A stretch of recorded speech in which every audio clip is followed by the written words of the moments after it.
রাত্রির এখন 12টা বাজে। আমার ছেলে বসে বসে বাঁশি বাজাচ্ছে।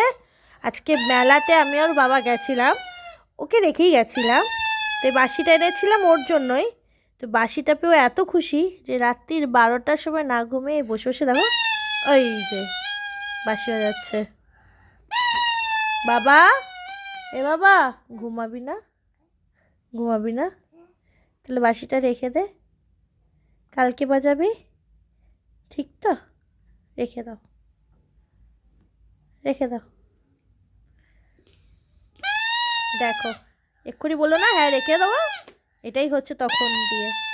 বিগত আধ ঘন্টা ধরে এটাই চলছে।